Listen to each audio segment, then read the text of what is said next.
Greetings. As we dip further into looking into the identity of Jesus, Jesus as he explains himself in his own words through the eyes of the writer of John's Gospel, we define ourselves and our identity according to that. We have started a journey through the I am statements, and last time we looked at Jesus saying, I am the bread of life, and today we look at Jesus as the light of the world. We are very aware of darkness. This does not need to be explained. And in the era of load shedding and power cuts, darkness is around us frequently. And at the spiritual level, there is much corruption and lies and greed and lust and violence and anger. And these are expressions of darkness. In front of us are two oranges, one that we can see and one we can't. One is in the light and the other is in the darkness. And so the one which is in the light, we can see is in good condition. And it's delightful to look at, but also incredibly edible. But the one in the dark, we're not so sure about. And so there's confusion and doubt related to that. And this is what happens on the spiritual level. What we can see, we can know because it's in the light. What we're not sure about, that controls us and makes us fearful. And so the darkness is real. The light shines in the darkness, but the darkness has not overcome it. And Jesus continues to remind us through the words of John that people, even though they know there is light, they prefer the darkness because their deeds are evil. But we are reminded also the profound truth that Jesus is the light of the world. And as Jesus reminds us right from the beginning, there is a word that was spoken by Jesus to create things and to bring them into existence. When he said, let there be light, there was light as distinct from the darkness. He goes on to say that the nature of God is seen in Jesus. John reminds us that God is light. There is no darkness in God because he's open and vulnerable and transparent and knowable. But also Jesus is that light.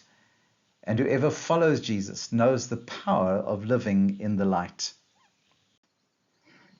It's one thing for Jesus to say, I'm the light of the world, but that light needs to come into us for it to be real for us. And so in his second letter to the Corinthians, Paul writes and says, for God who said, let light shine out of darkness, he says, he made his light shine in our hearts to give us the light of the knowledge of God's glory displayed in the face of Christ. In other words, Christ in us, the hope of glory.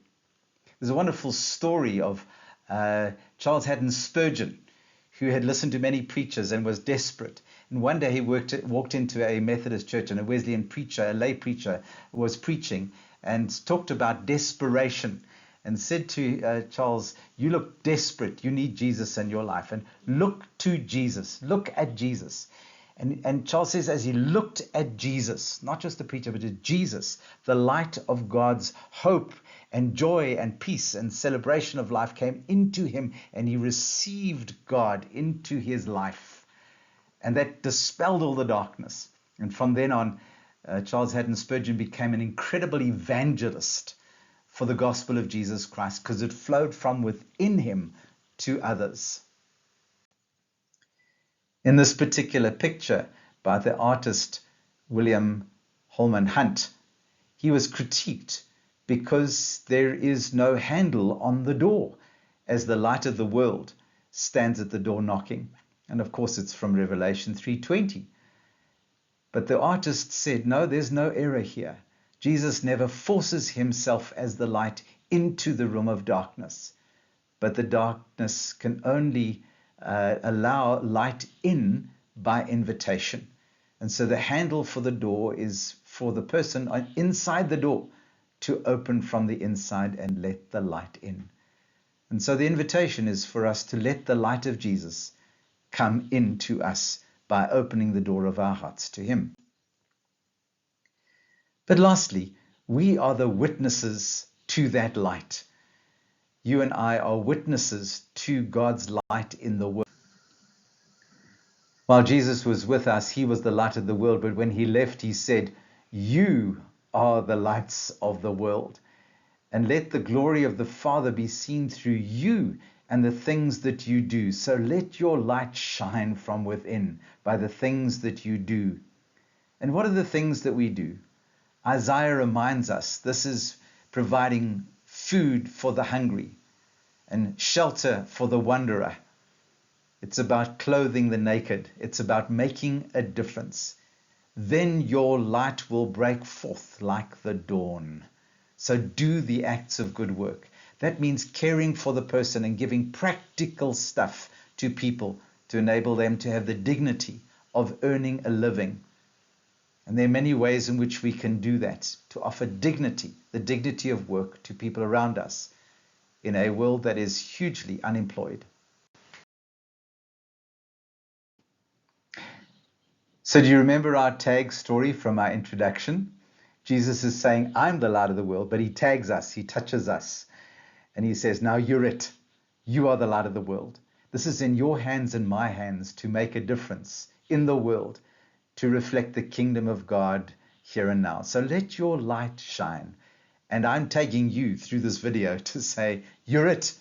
Take on the responsibility for being the light of the world. So we end with an affirmation.